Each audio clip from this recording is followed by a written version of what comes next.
Yeah, we on a sister ship. Come with us, we on a sister ship. Yeah, we on a sister ship. Roll with us, we on a sister ship. Sister ship, we got this now. Come on, let's talk about it. Sister ship, we got this now. Come on, let's talk about it. It is starting already. Hold on. Sistership. This is a hot topic. We're already getting calls. Hello, this is the sistership.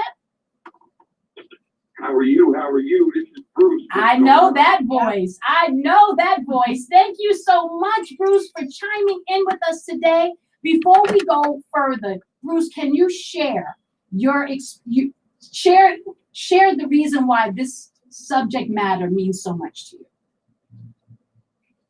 Oh, it definitely is a personal topic to me because one, I was adopted, and our daughter, we adopted our daughter, so definitely had some insight on this topic here from a personal level. For sure. Yes.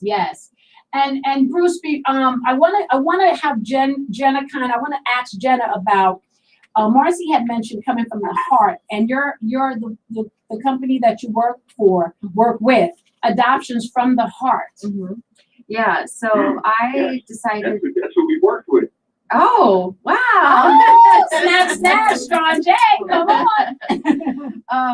So I started. We were down, we used the Camden office.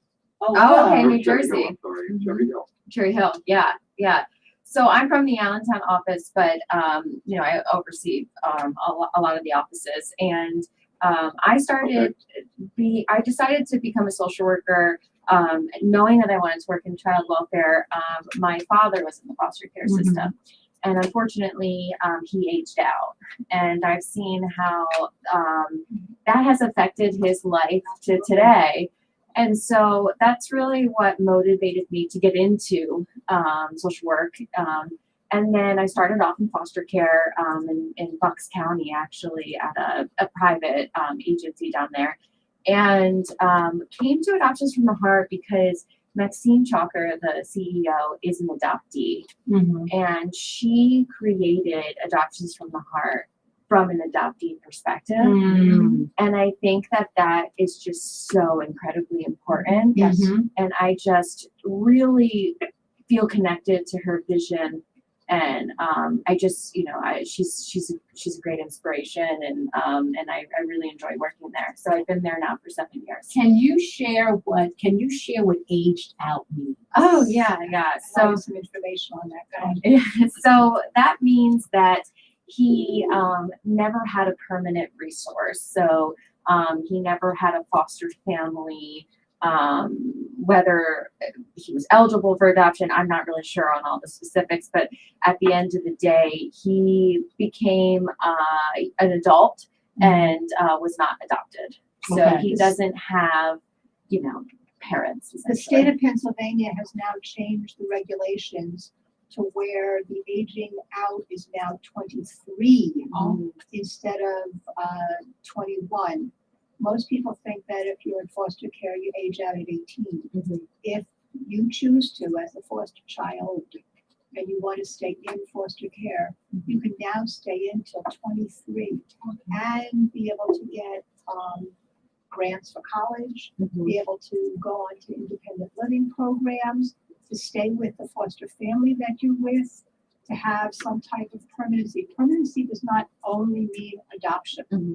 Permanency is you have you have a concrete, solid plan. The state of Pennsylvania, when they do planning for children, they have a dual goal plan. One could be reunification, and then the other one could be guardianship or adoption. One could be independent living, and then it could be adoption. Something like that. Adoptions from the Heart is an amazing organization, dealing with, like younger, very, very young children. There are many adoption and foster care agencies all over the United States that deal with, the children that are the middle age and then teenagers. And there's a big push now in the state of Pennsylvania for families to open their homes, to both give permanency and just to give, some type of support, to adolescents and teenagers. Well, and that being said, I've heard that there are a lot of people may try, and then it's such a process that sometimes they get discouraged. Every child coming into your home impacts on the nature of your household, the way it's set up. They don't have your history. They don't have your upbringing. They don't have your understanding of what family is all about, even if they come to you at the age of 5. Our first 3 adoptions were infants. One was a brand new newborn, one was 3 months, and one was 15 months. The 3-month-old and the brand new newborn has absolutely no memory of anything else.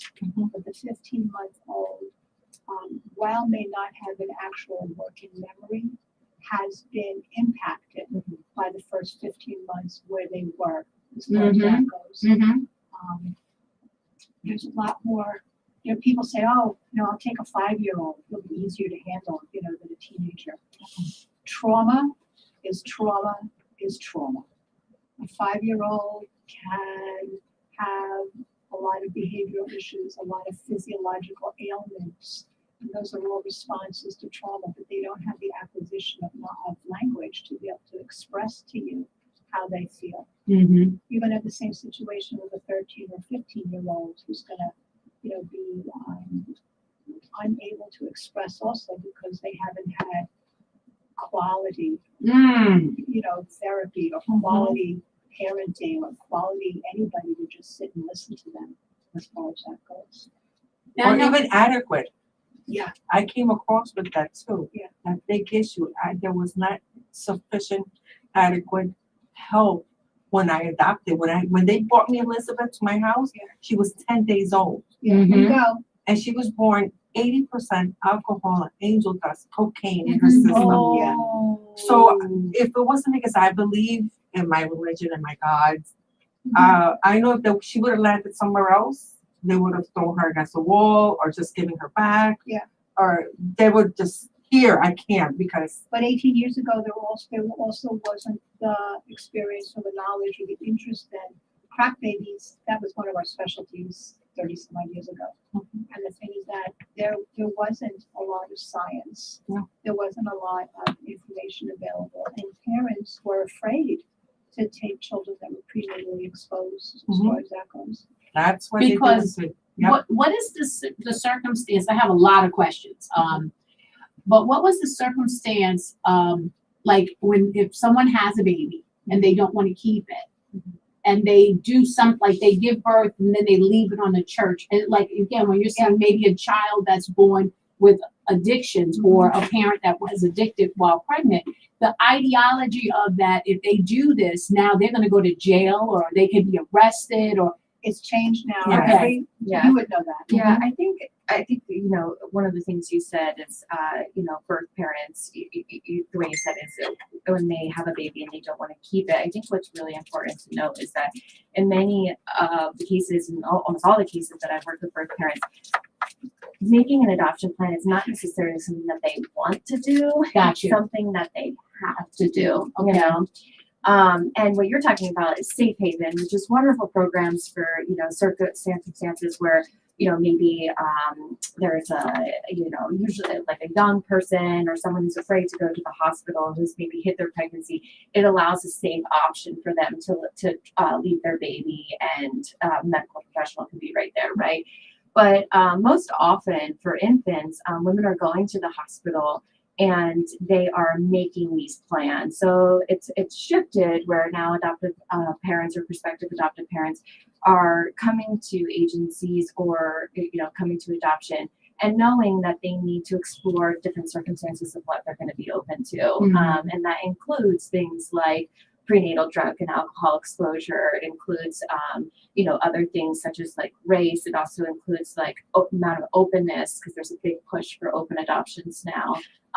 Can you share what that means? Yeah, so open adoption is, there's many definitions under open adoption, but what it means is that there's the birth family and the adoptive family maintain a connection.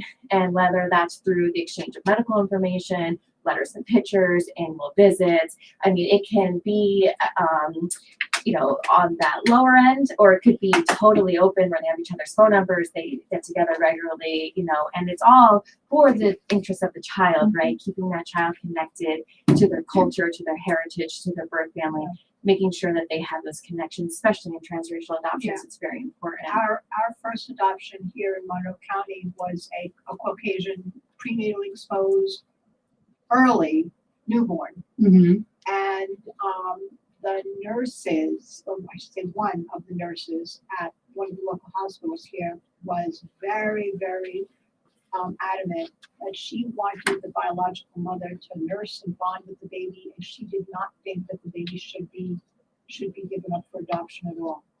The nurse. The nurse in the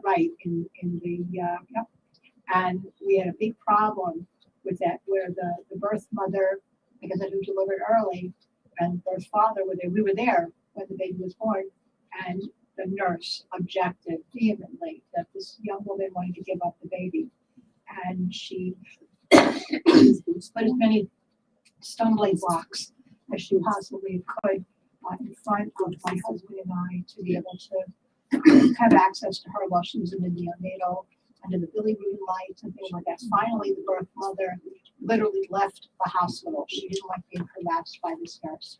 Okay. And then we had to make sure that this couple would remain here in Monroe County to sign off on papers.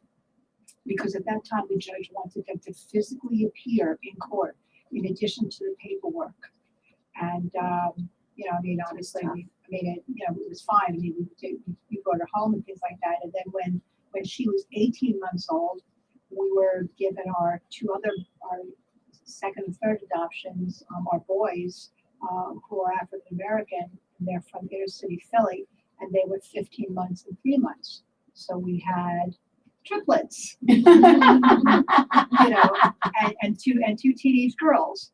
And it made for a very interesting outings here in Monroe County 30 years ago, where, as one of the first transracial families here in Monroe County. And we got a lot of pushback. As I was telling Jenna earlier, this is the Multi-Ethnic Placement Act, which the goal was to make it easier to find adoptive homes for African American children who make up a disproportionate segment of children in need of homes. That law wasn't put into effect until 1994. Got you. Okay. And as we were talking earlier, both in adoption and in foster care, there was, and I don't know whether there still is, a actual national caucus of Black social workers who objected vehemently to Caucasian families, both fostering and adopting African American children, believing that these children would lose their identity. My boys are now 30 and 31. No matter where they go, the first thing people see is that they're Black. Right. So it really doesn't matter. They didn't lose anything. If anything, we've gained From their experience. from their life's experience and from their life's experience all over. And because we didn't think anything of it, it was just like our family. It was the makeup. Right. It was the dynamic of Yeah, the makeup. it wasn't, we weren't ignorant at all and naive to the pushback from, the outside world.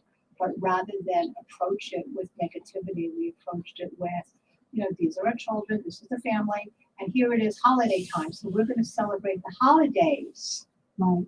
Different things in terms of the cultural identity. Bruce. Hey, Bruce. Yes. Hey. I wanna Yeah, ask you, because Marcy has touched on a lot of pieces, and I think a lot of that you definitely have a foundation also to jump from. So share with us your experience. Yeah, definitely. I wanted to piggyback and sort of expound on that open adoption type thing. That's what Adoptions from the Heart was or is. There are open adoption agencies And to be quite honest with you, I was sort of against it. I was like, what? You know, hey, this woman has made this choice, and that's the way life goes. You know, because I was adopted at 3 months old. So the only people I knew in my life are my parents. Yeah. My parents did the research later on as I got older, and retained an attorney, and they found out, you know, my background. But I never wanted to. I was like, it is what it is. Yeah. So I was sort of not on board with it fully all the way. But you know what? You have to learn how to bend and move. But in our experience with the birth mother, we were on it every month, sending pictures, because we adopted Brittany, and Brittany was like 3 weeks old. Mm. And so as soon as she was born, there was a little snafu because we were supposed to get a phone call from the social worker and from the hospital, and we knew Brittany was born the day after Christmas. And Capricorn, yeah. And the day after mine is Christmas Day. Oh, okay. Well, there's a lot of energy in that house. Yeah, definitely.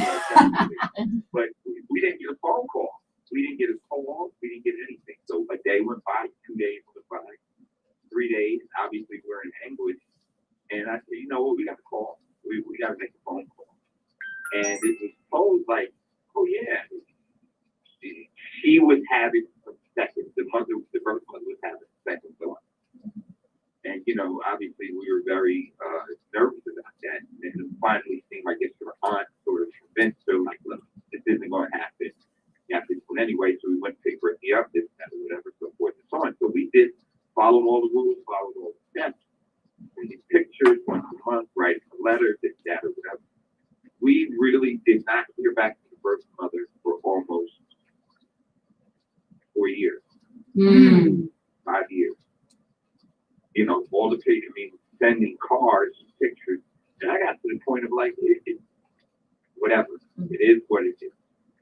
And she seemed to reach out to us, and she had another child, and so forth, and so on, blah, blah, blah. So years later, let's move forward. Maybe my daughter's like maybe 14, 15 now.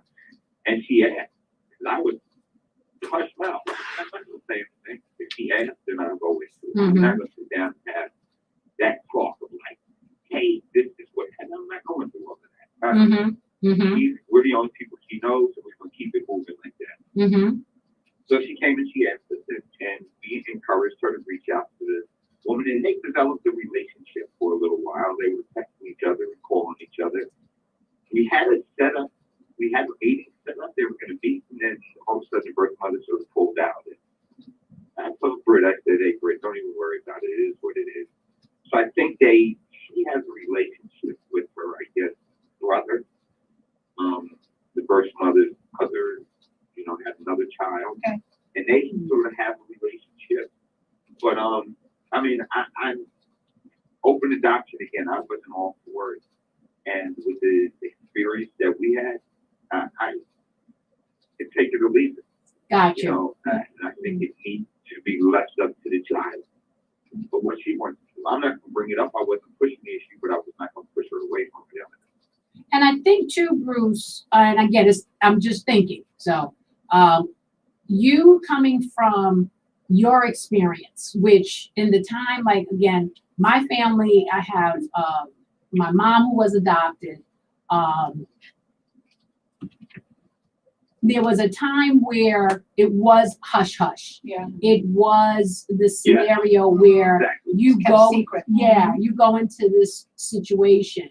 My husband as well, very similar to you in the sense of didn't really care, didn't really, you know, he grew up and it wasn't such a concern to know anything beyond that.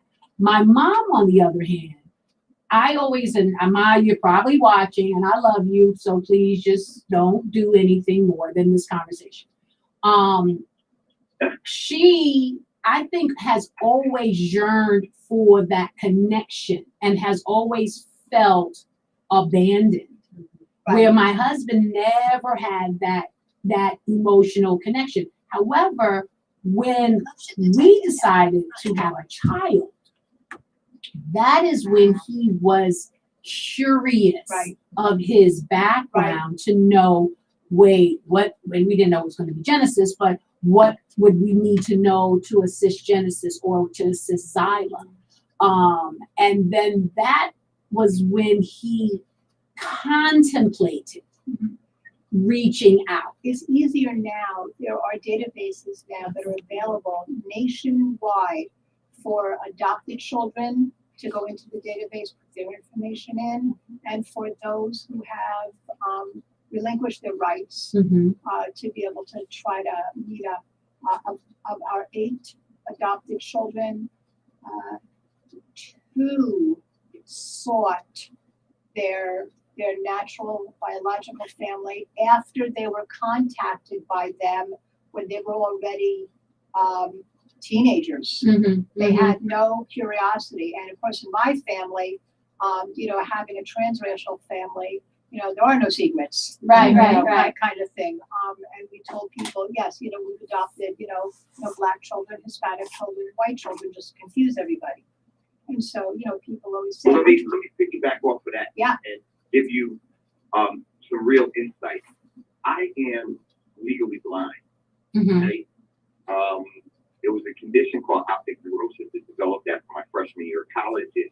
I went from being perfect vision to being legally blind. I don't use any aids. I don't have a dog or a cane. Pretty much, it's just like looking through a camera that's not focused. Okay. When I was first diagnosed with it, and they still to this day don't really know what causes it.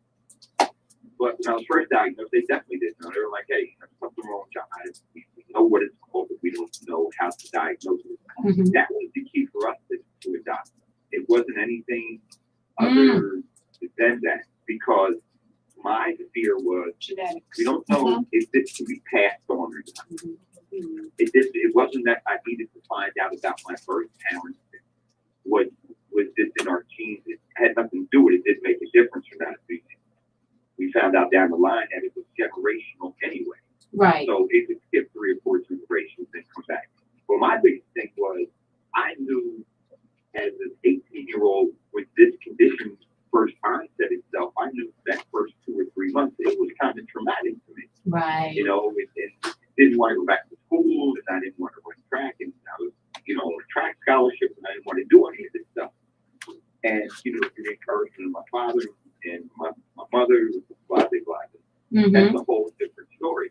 So my big thing was, I don't want to pass something on to a child and have them at 4, 5, 6 years old have to go through this, because kids are resilient for sure, but it's going to be something very difficult to deal with. So that was our choice to adopt. Got you. One of the benefits of having adopted 2 brothers, natural brothers, is exactly similar to that.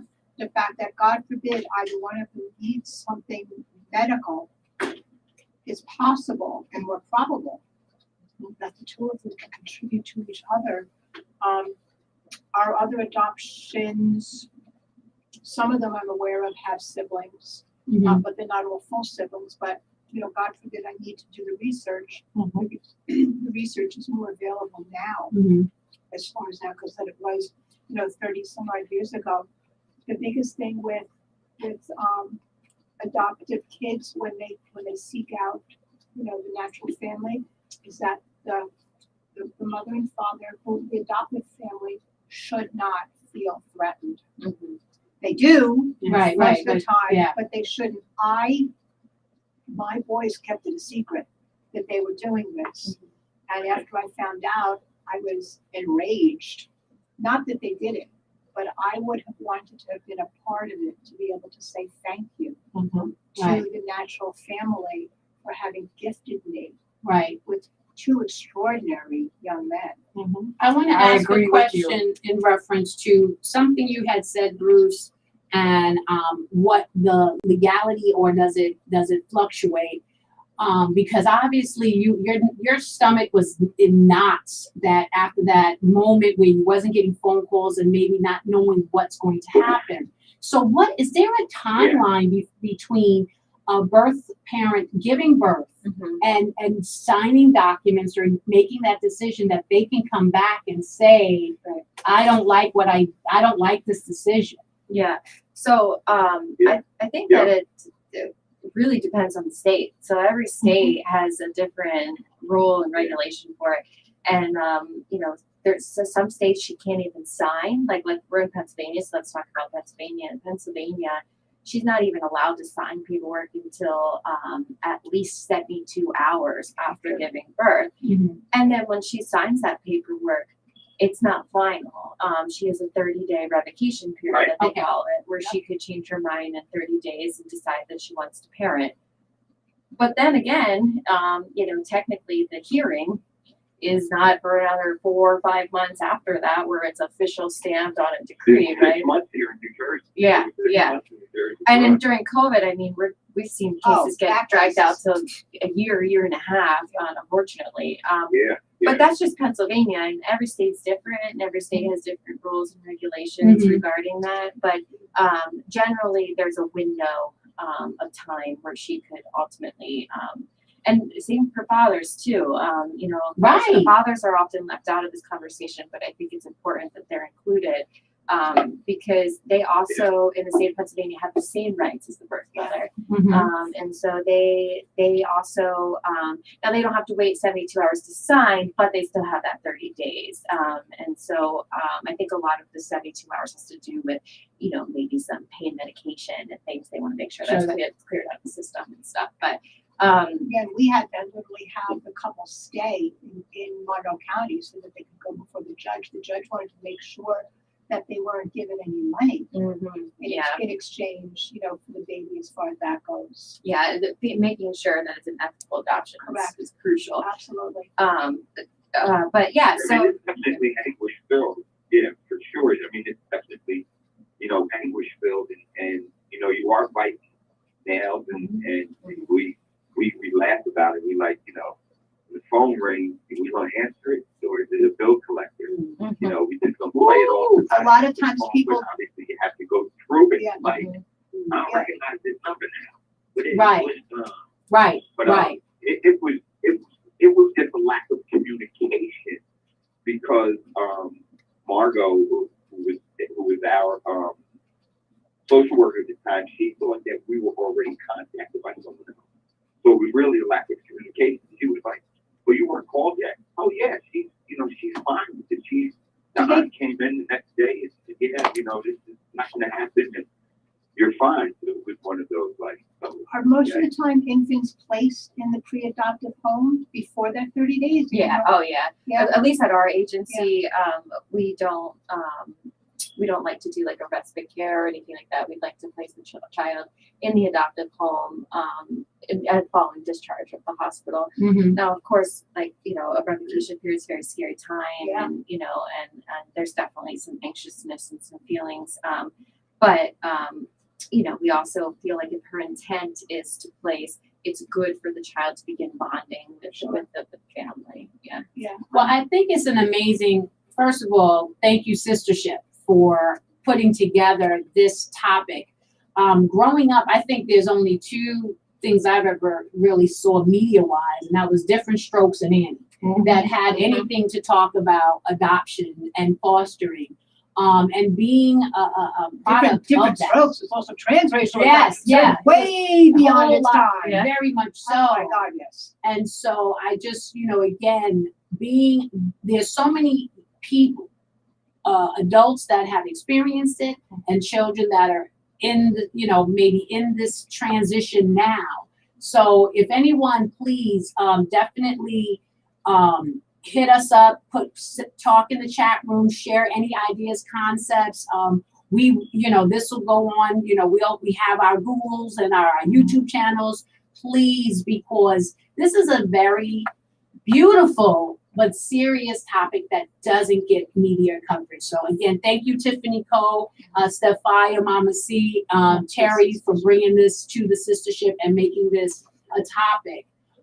There are children who desire and are entitled to families all the way from 0 all the way to 23. So I'm not gonna go too much yet into my story because it's a little kooky, as everything with me is. But when you're going through finding homes and the questions that are there, and I have a few questions that I found, practical questions, and you kind of touched on it as well, Bruce. So like, when a parent is asking, or when you're going through that circumstance, do they ask these questions like, how is your health? Like as the bio. They go beyond Yes, they intrusive. do. Yes. Beyond Okay. intrusive questions. Yes. Health is just the tip of the iceberg. Okay. Friend. And when they're trying to, does the bio parents interview the soon be? Sometimes. Okay. So what about finance? What about because to me, I got two, and they my best, brokest friends I have in my life. They bring nothing to the table but an attitude. Yes. So talk to me about if you are interested in adopting or fostering, or should fostering come first?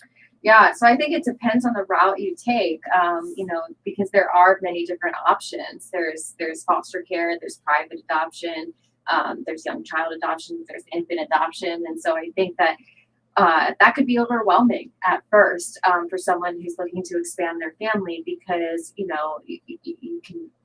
I'm sure that Google search to get all these questions had so many questions, and the answer can be different depending on the route you choose. Foster care, you still have your home study, you still have your home inspection, you still have those very intrusive questions, but the goal is most often reunification, and then the child can become eligible for adoption, and adoption can happen. In foster care, most often agencies are recruiting parents. They need parents, right? In private adoption, it could be the reverse, where adopted parents are coming to us to expand their families, and so the recruitment aspect of it is different. Yeah, It's different. and but the intrusive questions, we're talking about a home study. That's what it's called, Right. Where we evaluate the parents and approve them. Everyone has to have a home study in order to adopt. Everyone does. But when then you also start talking about matching. That's very different too. Most often it's a social worker asking, "Oh, what are you open to?" And sometimes it's these really weird questionnaires, and you're kind of you're checking off what you're And open to. they changed it all these years Yeah. too. Mhm. Because years ago, when we filled out questionnaires, they wanted to know whether or not, was there any race of a child who would or wouldn't take. Yeah. And that's not on the questionnaires anymore. No. When we were presented with our boys, the caseworker, who was this lovely, very narrow-minded, good-looking Caucasian man, kept saying, they're black. And I would say, yeah, and? And he'd say, they're black. He said it like a few Yeah. times. Oh, multiple But times. let's talk about that for a minute. Even when I adopted Elizabeth, when they brought her Elizabeth to me, the social worker said to me, "Carmen, do you want to know the color, the race?" I found that very, I'm sorry to say the bad word, disgusting. Yeah. I said, "I don't care. It's the baby. Bring me the baby." Yeah, I think that an important part is that there's a lot of families who are looking to adopt, but also too, it is a social worker and agency's responsibility to make sure that you're placing a child in a home where that child is going to be, cared for, and it's a good home, right? And their heritage is going to be celebrated. And so I think that there, is a reverse end of evaluating the family for their appropriateness of transracial adoption. So, and that being said, Oh, yeah. is it? We're talking about it. Do as an organization, do you find that you would want to place children of a specific ethnic background with parents of that same? Is that? Of course. I mean, I think definitely there's an agency out in California that's really, really great. It's called PACT, an Adoption Alliance. And they're just huge on not only transracial adoption, but recruiting BIPOC families to adopt. And at Adoptions from the Heart, that's really an avenue we find ourselves going down too. Yes, we do transracial adoptions. Right now, we're currently only accepting applications from families who are open to adopting a Black or biracial or, you know, Asian child. But we, of course, we want more BIPOC families.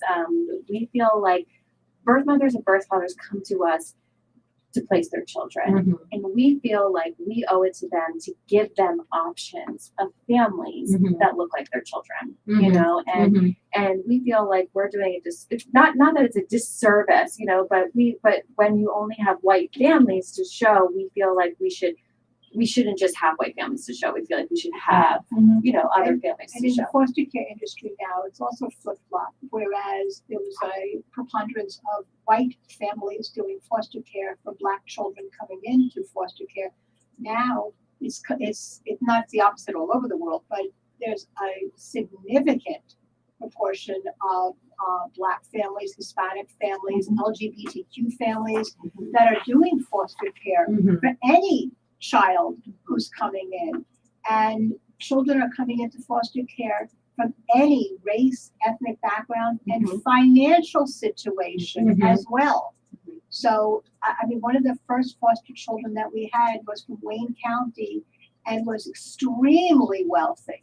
I didn't have enough room in this huge station wagon to fit all of her things. And she would go back and forth to visit family, very, very wealthy. So it's not a matter of the economics, you know, or the ethnic background or the culture. Like Carmen said, you know, just bring me the kid, you know, kind of thing. 18 years ago was an issue. 30 some odd years ago was a big issue. Right. You know, as far as that goes. My husband and I literally sought out other families like ourselves. At that time, Pennsylvania had state adoption conferences.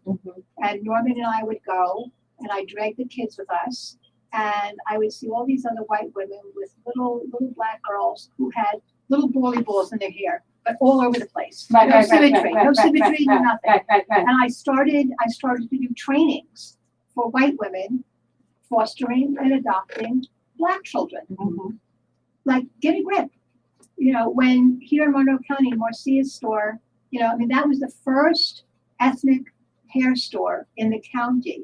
And I was the first white woman in that store knowing exactly what I was buying. Because I would have to schlep to Philadelphia to get the products. to get hair, to be able to, you know, to That's how I made a lot of money up here. I used to do all the little And that's such an important and piece it's of such, it too. absolutely. There needs to be an appreciation, a respect, an admiration for caring for children that don't look like you, as far as that goes. Asian children are the least available in both foster care and in adoption. And And why is that? because Asian cultures take care of their own, as far as that goes. There are specific, Jen and I were talking earlier, there are Jewish adoption agencies who specifically only bring in children who are birth Jewish and going to Jewish Jewish families, as far as that goes. I mean, my children, That's the regardless same of, in African American. Yes, Bruce. That's the same in African American families also. Yeah. You know, especially, I mean, the Well, house kinship, adoption was kinship. 1956. That was definitely a hush thing.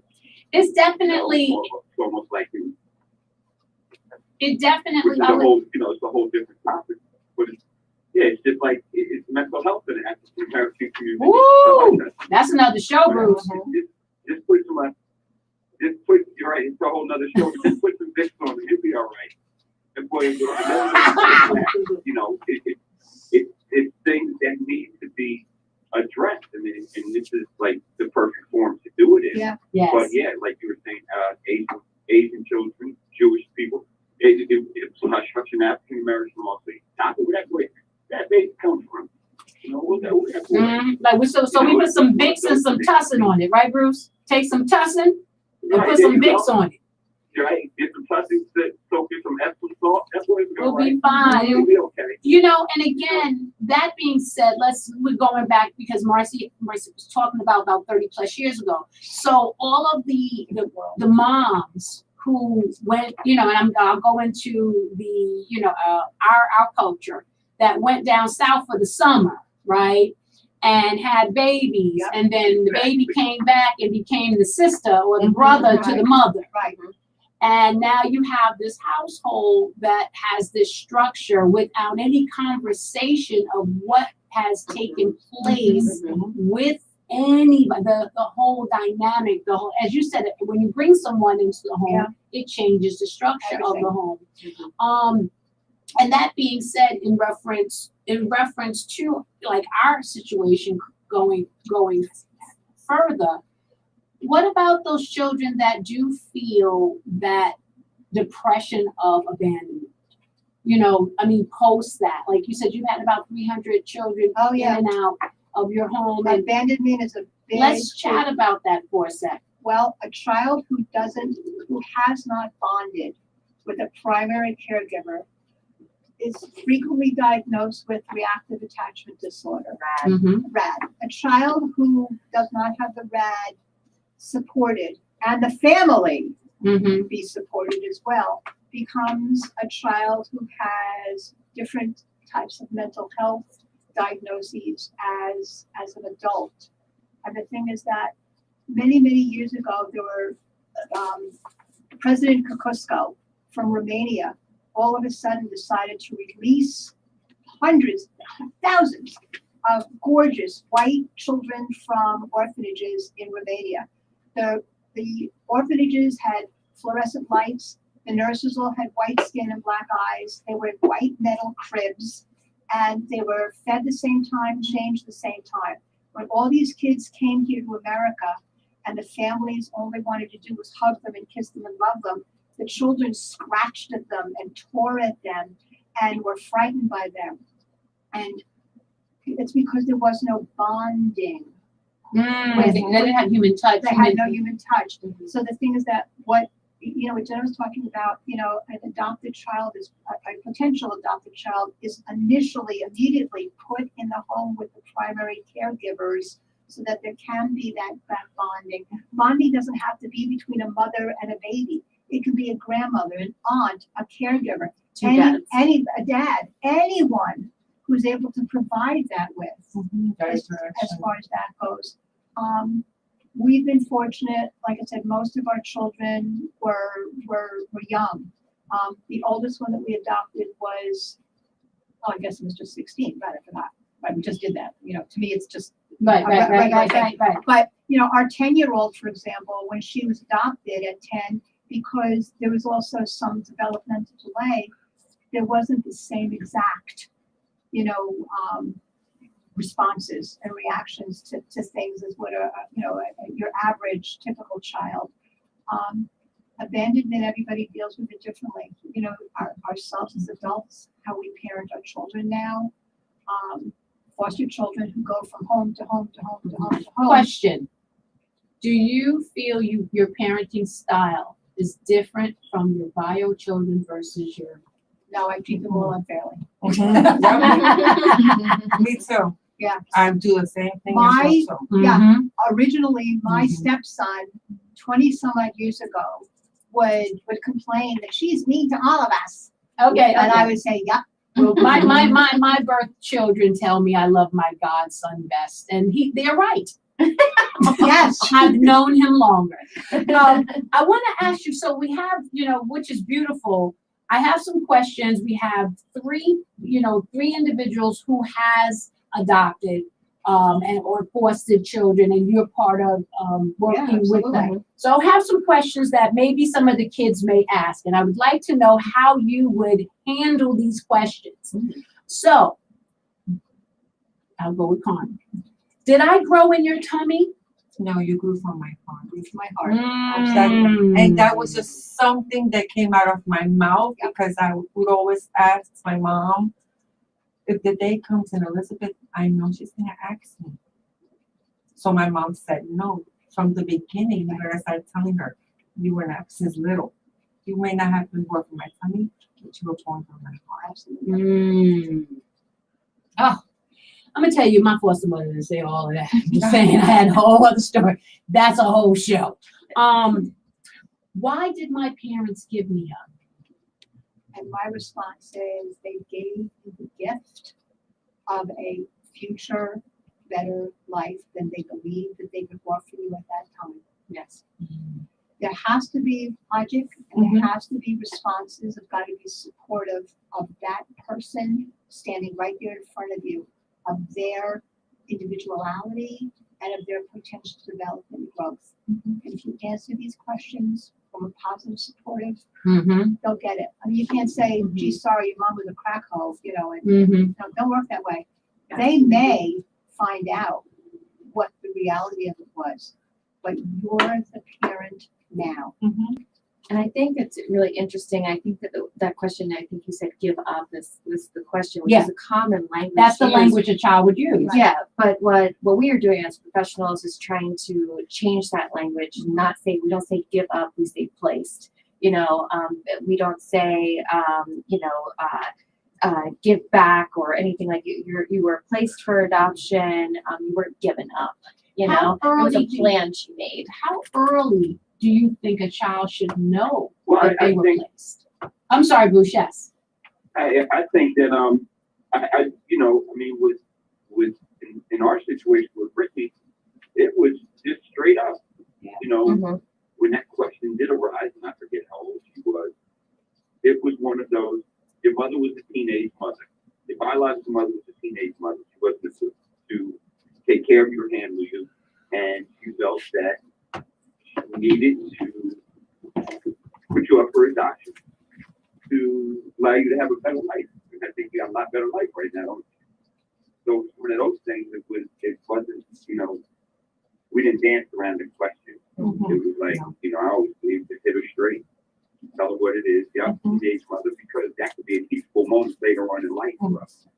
Do you all feel that way? Do you all feel that you're like when you have an adoptive child or a foster child, especially if you've had the child since where they wouldn't have a recollection of any other family, is it you are responsible to tell them? Absolutely. If you don't From tell day them, one. somebody else is going to tell Exactly. them. That's why I mean, that's another conversation that I had with I included my own children. absolutely. And I said, I would ask them, listen, how do you guys feel about how we're gonna tell Elizabeth?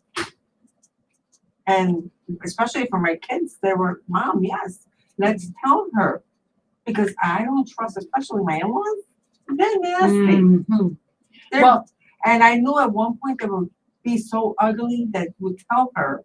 And Right. ever since I can remember. Somebody's going to let them know. A neighbor, a distant cousin, like I said, somebody who gets angry at you or angry at that adopted child is going to say something. Absolutely. And I'll share too, being, I have my two girls, and the way my husband's family is, it's so you don't feel any disconnects at all. You don't feel anything. It's just you just move. It's very feng shui. It's fluid and it just moves. I don't think about it. Now I'm in a circumstance one day where there was a conversation.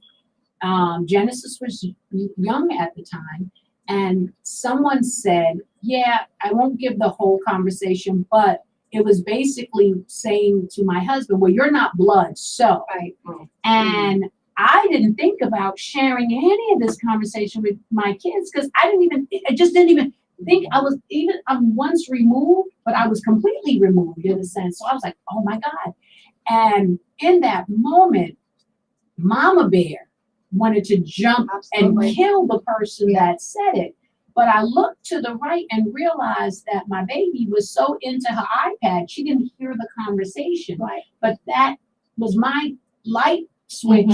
Oh, I got to have this conversation with this baby and let her know, because I wouldn't want someone to say this and then it's all this thing. And also give them the, like I put myself in her place. Why didn't they tell me? Yeah, there's resentment and yes, and get all. I didn't want. I said, you know what?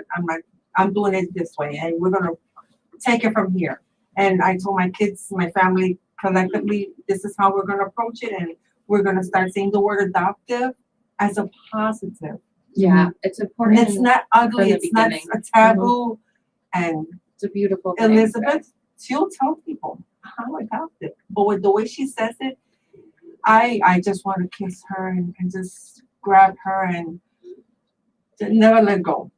Just because of the way her saying, the way she says it, it just makes me My melt. kids were so accustomed and so used to being adopted. I mean, you know, I mean, my boys, that when they went to ESU and someone would come and knock on the door of the house, I'd open the door and they'd look at me and say, maybe I'm not in the right house.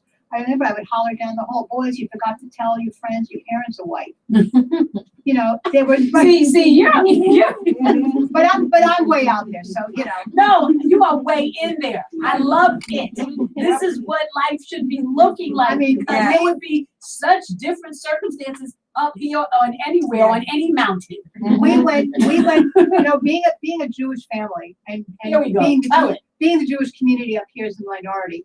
We went to school, kindergarten, all the way through high school, even now, for the Jewish holidays for my children.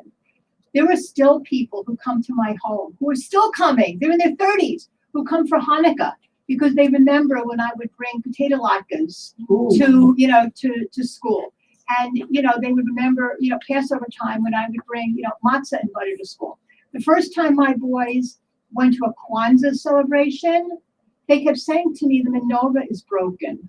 Ooh, The menorah is wow. broken. Right. So, yeah. Right. And it only has 7 candles and they're all the same color, Mom. Why are they all the same color? And I would say, no. So we, you know, Kwanzaa is a relatively new-ish, you know, at least here in America, you know, program. So it was the funniest thing. I knew all about it, but I figured, good, I'll take the boys. It'll be a nice cultural event. No, the Hanukkah menorah is broken. That's hilarious. Yes. I love it. I love And it. my sons, they were. Yeah, Go ahead. I'm sorry, I hate to interject real quick, but I gotta run. Oh, Bruce. Bruce. Well, first and foremost. The conversation, and I appreciate y'all allowing me to come in and share with you. Bruce, I want to thank you. It's definitely a topic that needs to continue. Yes, Brothership Bruce, I want to thank you so much for your transparency and, you know, and the blessing that you have in your life with Brittany, and also, you know, the joys you brought to the family that that was your home, that the home you went into as a youth. So thank you so much for sharing, Bruce, and we'll see you every first Sunday of the month, the Brothership. Yes. Yes. We will. Y'all check us out. Yes. We keep it real. Like Y'all keep it real. It's very real. It's very real. It's Marcy real.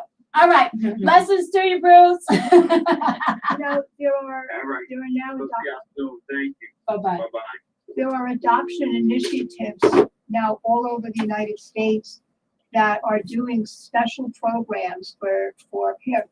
I belong to this group, Adoption and Jewish Identity Project, and they specifically are working with transracial Jewish children whose identities are first whatever you see when you walk in, you know, kind of thing. And 30 some odd years ago, we belonged to, in Philadelphia, a group of multi-ethnic Jewish adoption group, whatever it was. And it was the most comfortable place for us to go because there were, like Jenna said, families just like ours. So what's your take on, again, it could be media, definitely probably is, and I don't know these people personally at all, but the Madonnas and Oh, yeah. They're going to other countries to adopt children. I mean, that's a whole nother Yeah, episode. okay. Because I think that's a whole, I mean, I just saw a documentary, it just came out on Netflix of 3 Asian adoptees looking for a family in China and what the one child policy and what that brought about. But yes, I mean, when we talk about international adoption, you know, we're talking about openness, that does not exist. And, you know, then these children are coming to America with no information, you know, and And I don't know that, you know, when international adoption was very big, I don't know that there was this huge emphasis on culture, you know, and heritage and having mirrors. You were talking about mirrors, having mirrors in the child's life, hair and skin care and all that stuff, you know, and so I feel like that would be a whole nother conversation. But agencies now that are transracially adopting are recognizing that is important, that the extended family, like I said, you know, look like, or at least accept, you know, accept the children that are coming into you. You know, obviously in the United States, we've come very far. In the Poconos, we're still a little behind. You know, I mean, You're getting there though. yeah, well, I can tell you that even though that Multi-Ethnic Placement Act was put forth in 1994, I mean, we finalized our adoptions in Philadelphia because Monroe County at that time still wasn't really supportive of it. But in Philadelphia, they did adoptions every week and transracial adoptions frequently. We were very, very fortunate. Oddly enough, our caseworkers in Philadelphia, our adoption worker was an Orthodox Jew who was the only Orthodox Jew in that building. And we stumbled upon him, and he was very supportive of our two boys, and then also worked with us with further adoptions with two of our daughters who remembered us. You know, I mean, how many Jewish girls with red hair, you know, from the Poconos go to Philadelphia, to do adoptions? So I kind of stuck out. But it's a big thing, like I said, the matching and the training and the understanding and the appreciating and the respecting and the extended family, Tiffany, like you said, and just like Carmen said, someone's going to tell them, even if they look like you. And Elizabeth is not at all. I've had people come up to me and say, "Oh, you're babysitting. Oh, is she your sister?" I just me or do that. This is my daughter. Yeah. Or when we would go out with the three toddlers, it's, "Oh, do you have a daycare?" "No, these are our children." "Really? Where'd you get them?" That was my favorite. "Where'd you get them?"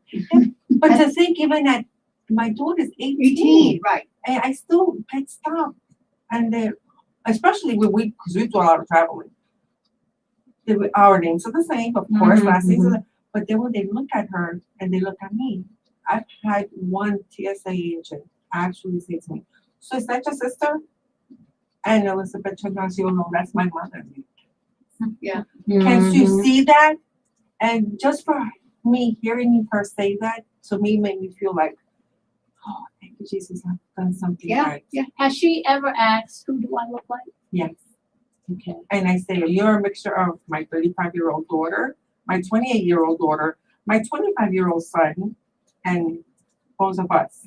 Yeah. My boys walk and talk like their father. A little old Jewish man with gray hair and a bald spot.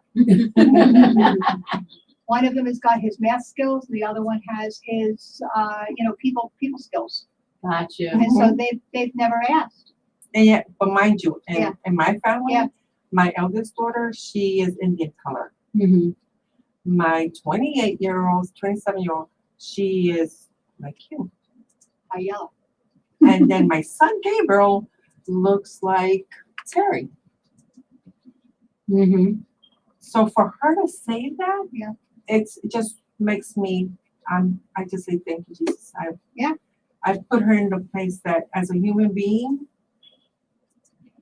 That's why, Tiffany, when you answer questions to adopted children, you answer the questions so that it continues to support who they are and who they're evolving to be. Yes. No child is ever given up.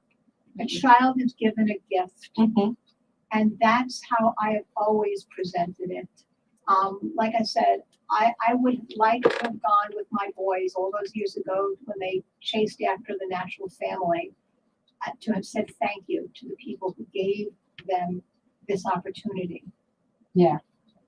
It wasn't part of the times then. It's probably not part of the times now. Because there's still this, I would think there's still a lot of taboo. And again, and I say that because here we are talking about it, and there's not a lot of people that talk about this. Now, I wanted to ask you, Jenna, similar, Carmen has said earlier, you know, when, you know, and Marcy is also, there are sometimes when you get, you might, as a person, I want to have a baby, I want to adopt a child, and then you have these concepts of what you think that looks like, okay? And then something, you know, and then you receive this gift, but it is not at all what you thought it was going to be like. Do you have parents that come back and say, I don't think this was right for me? Well, if they're having a difficult time, you want them to come back for sure. You go and ask for help and ask for support, definitely. But you know, I'm a new mom. My baby's 6 months old, and I thought that you know, I got this, and then I started, you know, he came, and I'm like, I don't know what I'm doing. And they don't come with instructions. They never come with a book. They don't come with instructions, like I always say. I think that there's definitely, you know, being a new parent is being a new parent, and every child is different. You know, I'm sure you know that. You said you have two. They, you know, you both have multiple children, so they all need something different. But I think that for adoptive parents especially, they need to be prepared for all the unknowns, and I think that that's very scary. And I think that sometimes that can pause some families from taking that next step to become adoptive parents. And that's why, you know, you were talking earlier about like agencies that you were vetting, that you said, you should work with this agency, you should work with that agency. And you know, when Bruce was on the phone, he said he had worked with ours 14 years ago, I think, which, you know, I wasn't there 14 years ago. But I think that that's important because you need that support.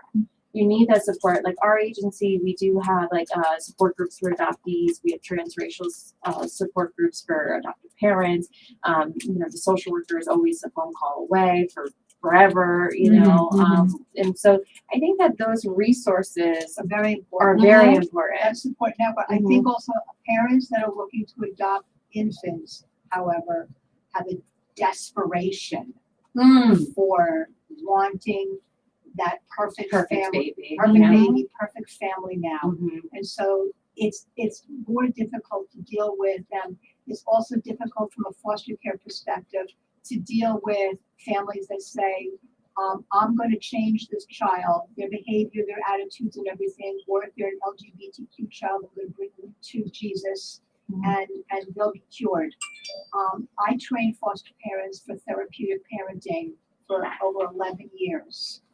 And it's just like Jen said, the desperation of being able to fix something that isn't broken, or to have a newborn baby, and oh my God, now we're the perfect family, is unrealistic. So that's the first thing. Setting those expectations. Right, that Jenna's as the face of her agency and foster caseworkers as the faces of foster care.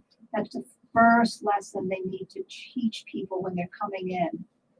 I mean, desperation is not going to make you an excellent parent. I want to talk about the foster. I hear, you know, so here, You're a product, yeah. I'm a product. I didn't have good foster care at all. But that being said, though, you have kids that go into different homes, and I have a good friend. I'm not going to mention her because I know she's on Facebook, but I'll mention some of the stories, and she'll know this is coming from a loving space. So you receive children in the foster care system that are coming from environments where the parents it's kind of like that list of They come from hard places. Very hard places. And now you're falling in love with this baby, and you're there. You were part of the detox. You were part of all. That's a baby. Right. That's different. You don't fall in love with an oppositional defiant ADHD 16-year-old boy. Right. Immediately. Right. Okay. Even after a long time. Right. Okay. So it's very, very different. Those people who are looking to foster and adopt infants and toddlers have a different mindset than those who are looking to foster and adopt adolescents and teenagers. How do you work with those people, though? Those individuals who are taking in the children, and the system, as you said, in fostering, the goal is that reconnection, right? Normally. And you see, But reunification can take 5 years. Yeah. I mean, and then what happens is, even though the law in the state of Pennsylvania is, if a child's in foster care, 15 out Or of 18 months, 15 months. 15 out of 22 consecutive months, the courts, the children youth agencies, can then look for termination of parental rights. And then everybody thinks that goes so quickly. And then when they terminate parental rights, the natural family still has years of appeals if they'd like to, as far as that goes. Your mindset should be that I now have another human being in my home to whom I'm going to parent the best that I can, good, bad, or indifferent. You know, when you're an adult, a divorced adult, and you're now dating another divorced adult, they have had a history. And when you take in a child who is 5, 7, 18, they have a history. And you're not going to read it in the biography information that you get, but you need to accept whoever it is with all their warts and flaws, and then you need to find where all that lovingness and openness and good-heartedness is. Yeah, you were talking earlier about, you asked the question, did I grow up in your tummy? And I was just having a conversation with an adoption professional, and we were talking about school activities that are not adoption friendly. You know, one of those Family things- tree, family bring trees. family and- tree, bring your family And tree. so she was saying that, you know, she had drew the birth parents as the roots of that tree. So it could give that visual that, like, you know, your birth family are your roots, but this tree is your family. My 16-year-old. Which I thought was beautiful. I love that. Yeah, Please, yeah. I want you guys, again, this is a subject, you know, I'm usually about the funny and all, but there's so many serious moving parts here. And what I want to say, what I'm so proud of, again, with the sistership, you have like a resident Wikipedia. Yeah. So please, you know, and it's confidential. We don't sit around and no, reach out, please.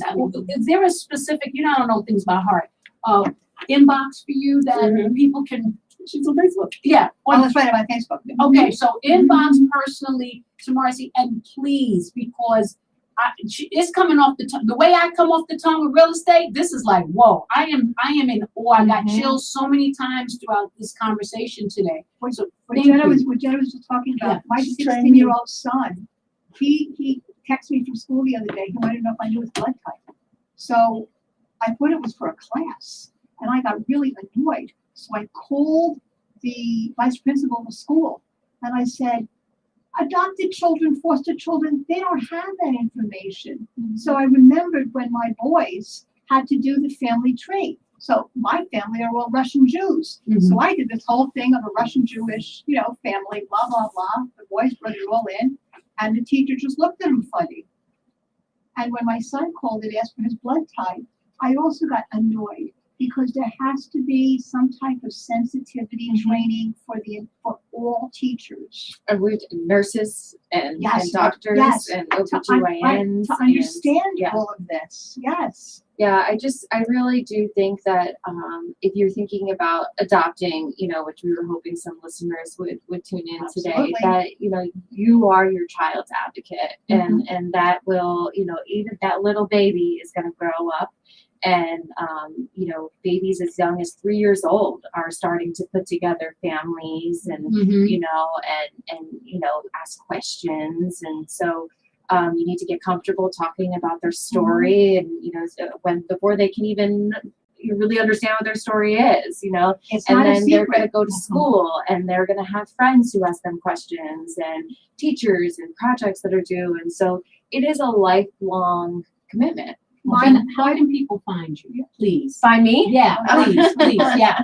This is good stuff, guys. Please, don't play around. Probably the best way to find me would be to go to www.afth.org. AFTH stands for Adoptions from the Heart.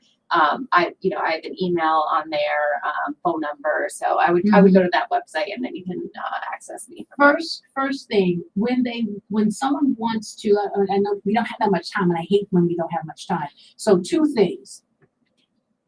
What is the first step for someone that's interested in having their baby adopted, and what is the first step for someone who's interested in adoption?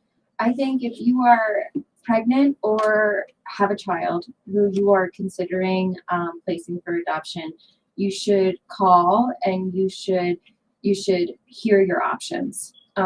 You don't want to move forward with an organization who just wants to, okay, come in, we'll get this going. You want a person who's compassionate and who will sit down with you and explore all your options. You might have kinship, you might have programs, community programs that could help you out. And so it's important that you have that conversation. And then, if you choose adoption, have a facilitator to help you through that process. Make sure you know what your legal rights are. That's so important. And so it's important that you From state to state. to state, right? And then if you're looking to adopt, again, you want to vet. You want to vet your places, but you also have to have an open mind. See. Sistership. Did I lose them? Yeah. Okay. Hello, no, I'm here. Hi, we're in a sistership. How are you? This is Jane Gagliardo. How are you? Hi, Jane. How's everyone? We- I love the information I'm getting from this conversation you're having. Would you like a child? Questions, if I can ask. Yes. I have a couple questions. First, to foster parents, is there an age restraint on it? Also, I've been seeing a lot about grandparent fostering. There's been a couple advertisements on TV in regards to it, a grandparent being a foster grandparent. And I was wondering if someone there can touch on that or talk about it. I'm 68 and my husband is 80.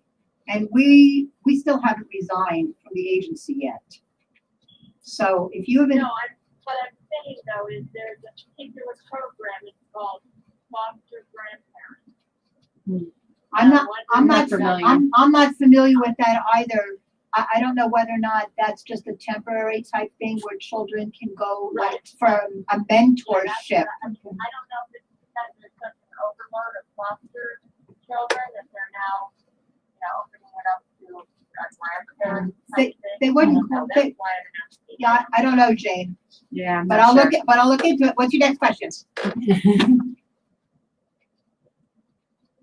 I'm sorry, what? No, thank you, Jane, so much. No, we definitely, so I think in a sense, I know there's a program for when a child ends up caring for their parent, and there's a way that the state financially will assist them to be guardian over. Yeah. So I'm assuming what Jane is saying is that, like, let's say if, it became overwhelming for me with my children, and then my parents ended up being the caregiver. That's kinship. So right. So how does the state then support them financially? Sometimes they don't. Well, Depend. I don't know that that's what they're advertising. That's why I'm asking.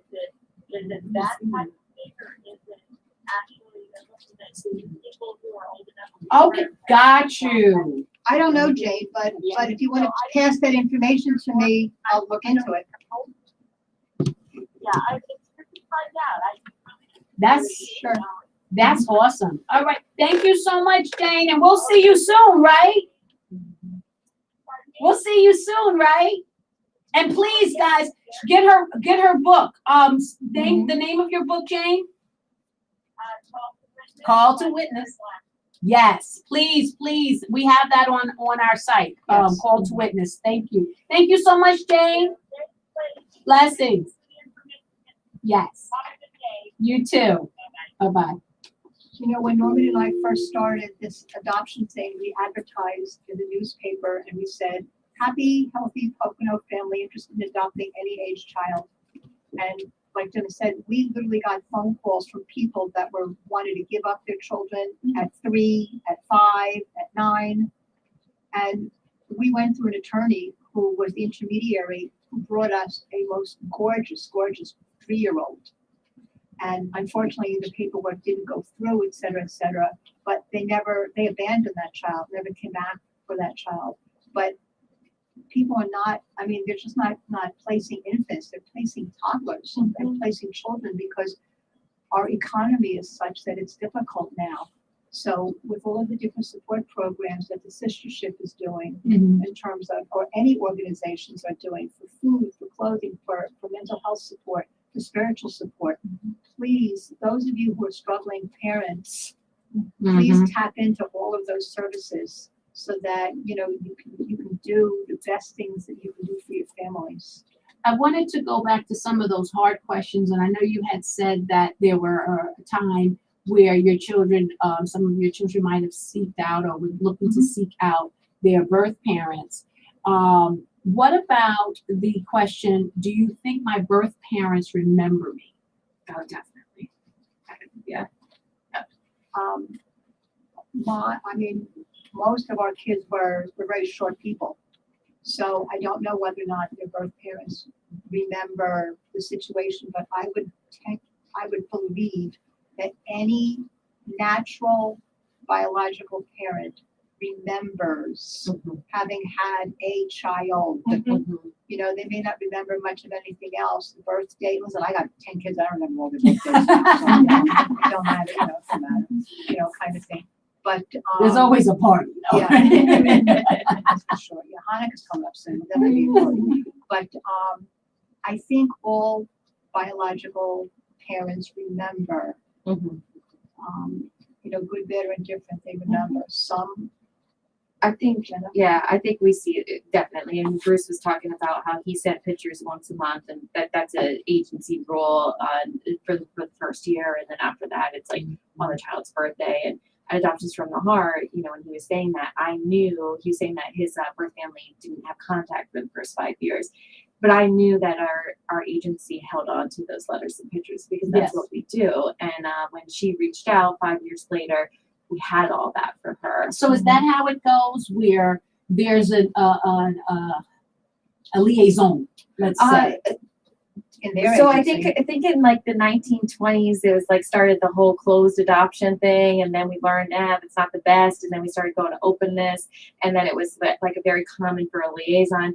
Now I see that kind of going out the window, and I'm seeing more direct contact. You know, but with that being said, there are options of a liaison. But the reason why I'm bringing up the story is because we see birth parents come back. You know, usually they're going through a period of grief or a period of, you know, or it's, you know, too difficult, or maybe they're in a substance, you know, they're using substances and, you know, that's just not a good time for them to be in contact. But when they do come back and are, you know, they almost always say, I think about you all the time. You know, I remember the day you were born, you know, like she said, like at least the day that they were born. And this isn't all circumstances, but it's a lot of what we see. And so, you know, I think that, to answer your question, I do think that birth parents do think about their children. But the children who come to us from hard places, even at the ages 3 and 4 and 5, they don't want to be found because they have a memory of it being. They actually have that. Absolutely. Of all the 10 kids who we have legal paperwork on, only 2, maybe a third, have had curiosity, much less even reached out, because the other ones remember the hard places they came from and have no desire. And just because the birth parent's going to say, I remember the day you were born, the kid's response is, it's not one of those, what have you done for me lately? But it's now X amount of years later. So if you thought about me, I think we're talking, there's really different circumstances on Everybody's different. Jen. foster Exactly. care, private adoption, Yeah, open adoption, young child adoptions. Yeah. I mean, Even the child itself, like Mhm. I also let Elizabeth know, listen, if you ever If you want to, want to, I'll help you. yes, I have the resources. And I think that I that's the will most important thing. find, Absolutely. for you to get your questions answered. Yeah. Because you have a right to. Yeah. And it's And I okay. couldn't live with myself not being able to even give you this. Yeah, it's okay. It's okay to Mhm. ponder. It's okay to have these thoughts. It's Yeah. okay to be curious. Yeah, Mhm. and it's not a challenge to us as adoptive parents that they don't love you anymore. You know what? We're able to love more than one child. Mhm. So why shouldn't a child be able to love more than one parent or more Can we than one can we adult? get a I love shirt? that. Can we get a shirt? Yeah, that was a shirt Yeah. moment. Yes. You know that, right? That was a shirt. Our poor Tifco. Y'all give her some warm wishes and love. She got a headache. She got a little bit of a headache. You know, when we trying to power through and things are just blocking, sometimes our body starts to argue with us. But she's powering through, so she's going to argue back. And she's winning. I don't know, maybe you don't feel like you're winning the fight right now, but you are going to be winning this fight. I want us to take away, as you know, I hate when it's about to be over, and it's about to be over. But there's some things that was said today, and one in particular that I am just really want to put to the forefront and us take away with is how we handle, how our nurses, because that bothered me, that conversation, Oh, yeah. how our professional teachers, admins in the school systems, our officers, our TSA people, those who have this authority to really show up in a really amazing way, and also to the parents that have children that came into their families through gifts. But we're so accustomed to our family that we don't always go to educate somebody else on it. When my kids were little, I made sure that everybody knew that they were Right. adopted, and right now teenagers who are in foster care, they don't want you to advertise that they're in foster care. Right. Possibly a teacher or a guidance counselor, but very few else kind of thing. So adoption and foster care on occasion has a negative Connotation. to it as far as that goes, even by, like you said, nurses, doctors, teachers, gynecologist. I mean, when I first got our first adoption, the gynecologist said to me, "Oh, I think there's 2 babies. Do you want both of them?" Okay. All right. So I want us Wow. to use positive Yeah. adoption language. Yeah. I want us to Yes. answer honestly Yes. to our gifts. I want us to keep the conversation age appropriate with these people. And if possible, be reassuring. If you're in that position that you can assist them to be reassured. Again, like you said, there's sometimes a negative piece to it. That's one of the reasons I think, and we have such a root. That root is so much thicker, and I would definitely say in African American communities, it is a deep root of we keep these things hush hush. The Everything- taboo. Right. So I can't speak for everyone out there, but I'm just saying from my point of view. So I'm thinking that honest conversation is so important, and it is something you're going to take for the rest of your life. Like I forgot with my children what could happen because they weren't knowledgeable of what came before. So and I really want us to take away with that, because I remember being in a situation where it was like, oh yeah, and that's mine. Like, so I'm in this household, this, and that, those are mine. Those kids over there are mine, but these are this and this and this and that. And I remember sitting there seeing that, and I would find myself corners. Every time I was placed, I would find a corner. And instead of that, but you're right. And we've always said, and these are the kids, this is the crew, this is the gang, this is the family. You're right. It's got to come from positivity. But like Jenna said, you need to be confident in your own parenting and in your own choices and decisions that you've made. I think we need a part something. I don't know. But we are on a sistership. Now, I know we are about to have our Christmas holiday coming up where we're giving beautiful toys and gifts to a lot of children. So please look at our site. We love you. Marcy, we love you. Thank you so much for being here today. Would you like a child? I have extras. You have extras? Carmen, I'll take them. woo, Carmen, thank you so much for being Of so course, transparent. No. It's your girl Tiffany Rowe and Jenna, our master Thank you social so worker. much. Thank you so much. And we are on a sistership giving love to Terry, our EP, Mama C, Stephia, and Tiff Co. We love you guys. This is a sistership. See you next Sunday. We're a family. We look at this. We are a family. Yes. We come in all stuff. All right. Blessings to you, sistership. Woo! Sistership. Roll with us. We on a sistership. Where's the music? My karaoke ain't good enough. Everything about you is good. Yes, it is. That was good. That was so really good. That was good, Jenna. Thank you. You have a card? Thank You so much. You know, as I was driving up here, I was like, you know what? I only brought my phone. No, Sorry. literally, I just remember literally when I went to the obstetrician with my niece, before our niece was born, literally, Chester Smith, who of course is still here. Chester Smith literally said to me, I think there's two babies, one on the road.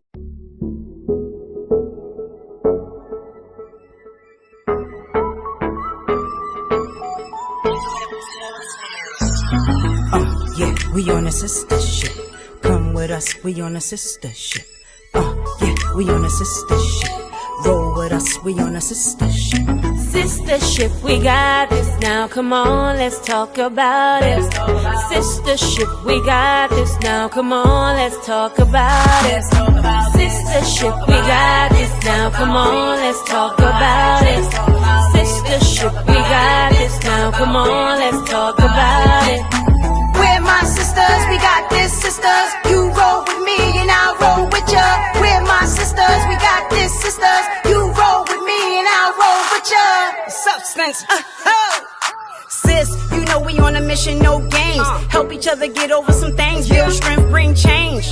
Cause we been through the rain. Now it's time to shine like bling. Let's talk about life skills. We building up our quality to right wills. We rolling out of poverty, love heals. So we become the prodigy of how a sistership could be a really hot commodity. Stand together, we united, hold hands. Support each other dreams and our plans, doing everything we can. Come on.